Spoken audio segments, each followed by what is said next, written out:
Hello everyone, welcome to my channel. Myself, Dr. Sunil Tandon, Assistant Professor, Department of Rachna Sharir, Mahavir Ayurvedic Medical College and Hospital, Meerut, UP. Today's topic is Anatomy of Liver, Part 3.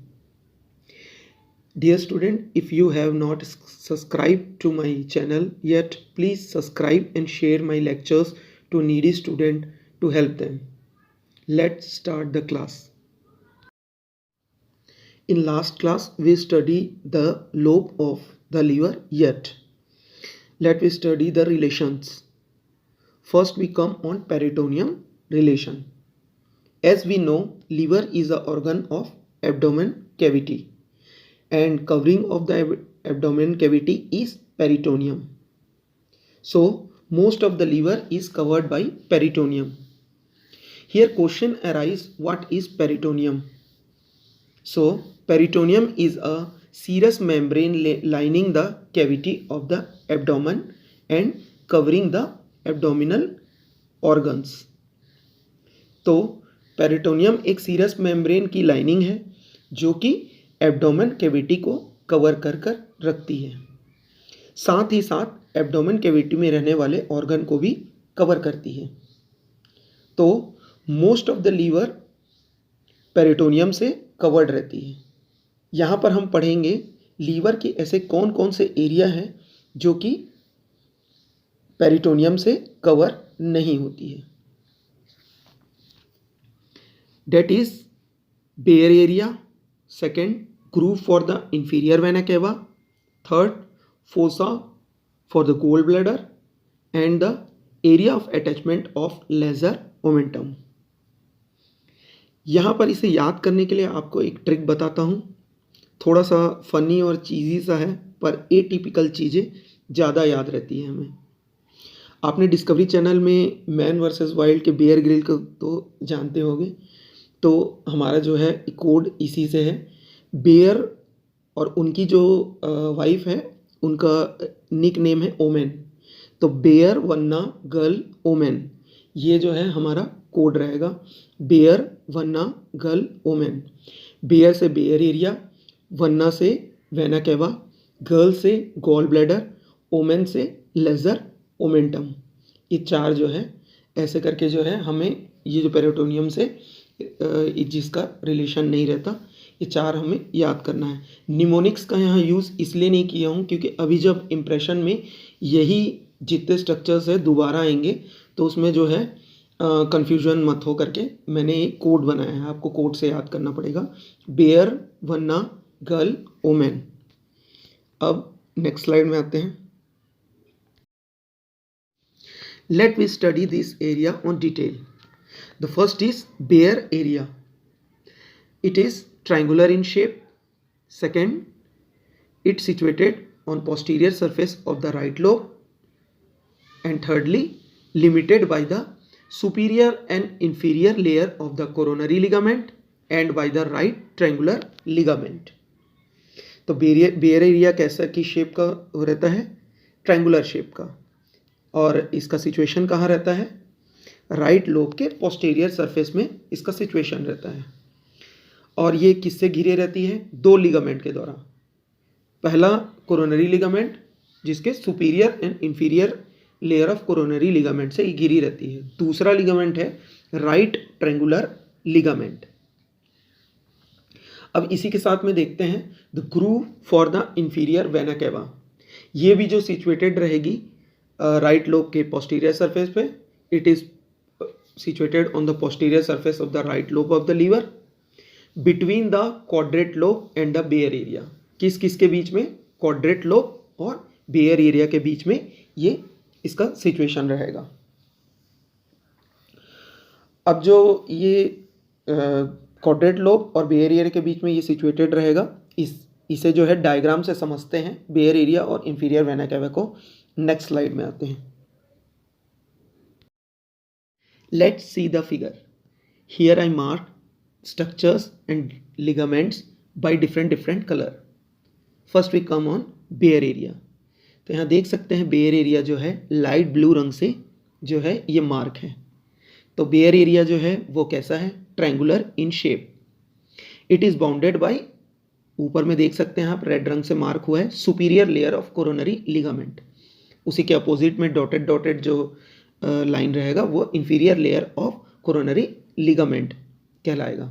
इसके अलावा एक point दिख रहा है, blue रंग से mark है, जो कि राइट ट्रायंगुलर लिगामेंट है।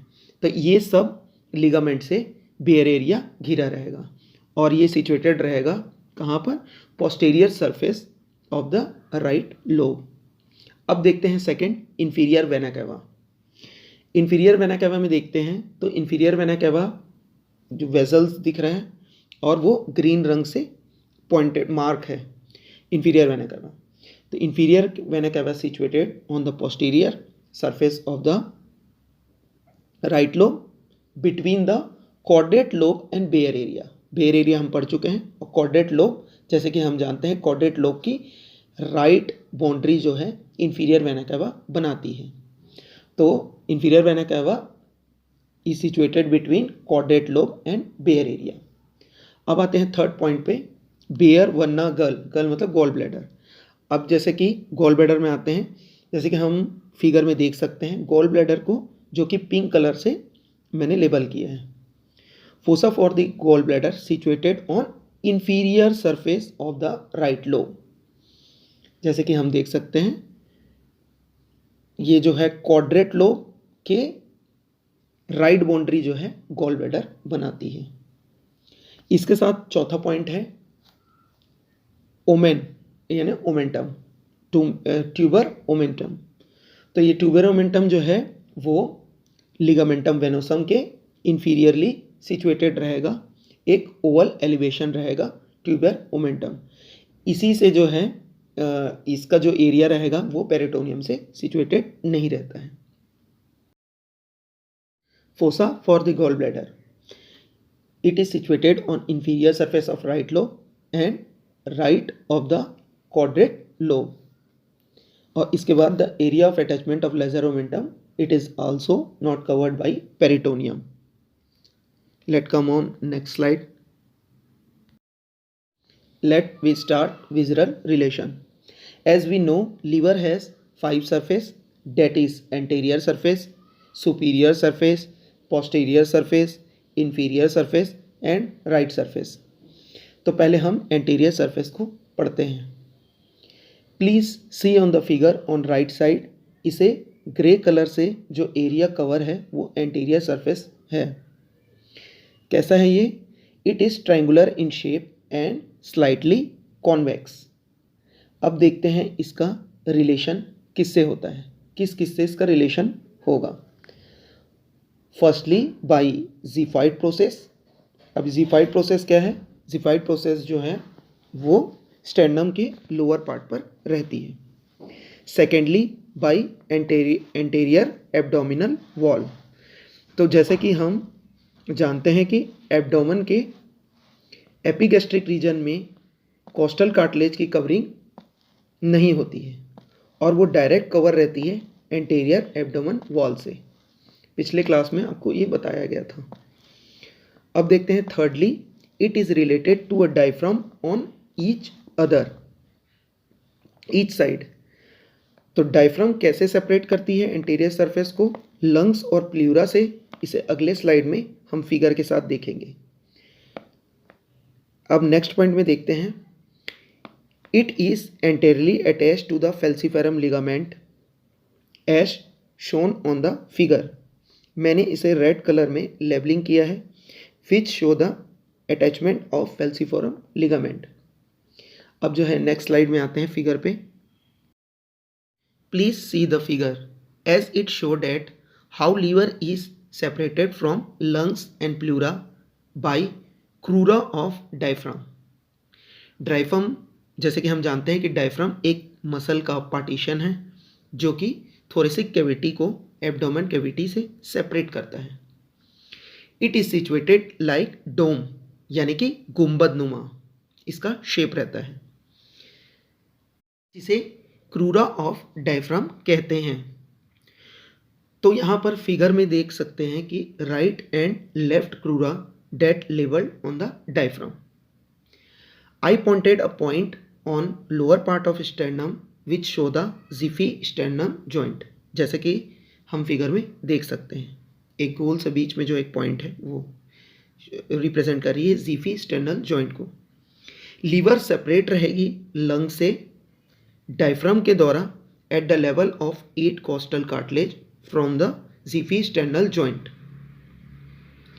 और जैसे कि हम जानते हैं कि प्लूरा जो कि लंग्स की आउटर कवरिंग है वह लंग से 2 कोस्टल कार्टिलेज के बिलो तक जाती है। तो यहाँ पर लीवर सेपरेट रहेगी प्लूरा से at the level of 10th costal cartilage. Let we come on the next slide. Posterior surface. In last class we study the posterior surface in short. Here we study in a detail. तो posterior surface कैसा रहता है? It is triangular in shape. Its middle part show a deep concavity for the vertebral column. बीच से यह कैसा रहेगा? Concavity ली हुई रहेगी जो कि वर्टिब्रल कॉलम से रिलेटेड रहेगी। Let we come on relation or impression of viscera on posterior surface. इसे याद रखने का एक ट्रिक है। ये ट्रिक कैसा है कि SBI बैंक में आप जॉब के लिए जाएंगे तो सबसे पहले क्या देंगे? आप अपना CV देंगे, यानी करिकुलम विटाई, जिसे रिज्यूम भी कहते हैं। तो यही हमारा आज का निमोनिक्स है, SBI CV। S abbreviation for suprarenal gland impression, B abbreviation for Bayer area, I abbreviation for inferior vena cava, C abbreviation for caudate lobe, V abbreviation for venosum ligament और a ligamentum venosum। अब जो है theory में देखते हैं। The Bayer area is related to the diaphragm and to the right suprarenal gland near the lower end of the groove for the inferior vena cava।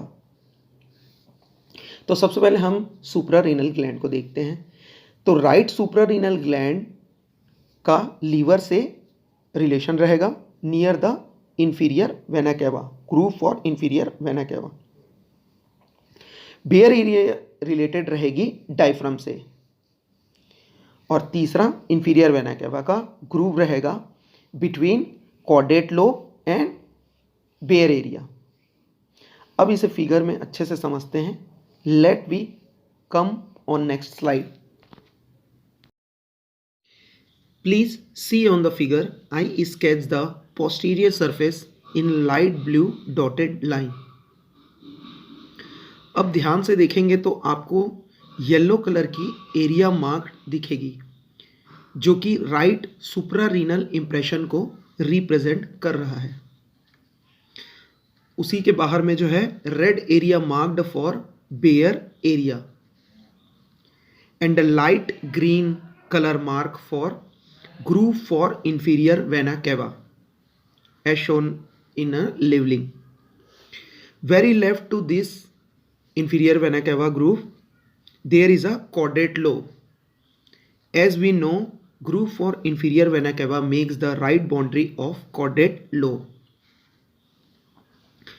तो inferior vena cava के left में caudate lobe जो कि blue colour की plus symbol से mark है। And very left to the caudate lobe there is a fissure for ligamentum venosum। As we very well know, it make the left boundary of the caudate lobe। तो groove for inferior vena cava के left में जो caudate lobe के left में जो है fissure for ligamentum venosum और fissure for ligamentum venosum के लेफ्ट में इंप्रेशन फॉर ईसोफेगस के लिए मार्क है। दो एरो जो है ऑरेंज कलर के एरो जो है मार्क है वो वहाँ पर जो है ईसोफेगस का इंप्रेशन रिप्रेजेंट कर रहा है। तो ये सब इंप्रेशन और स्ट्रक्चर कवर कर रही है पोस्टीरियर सरफेस को, और जिसे मैं मार्क किया हूँ लाइट ब्लू कलर के डॉटेड लाइन के स्केच से। Please follow the code SBICV।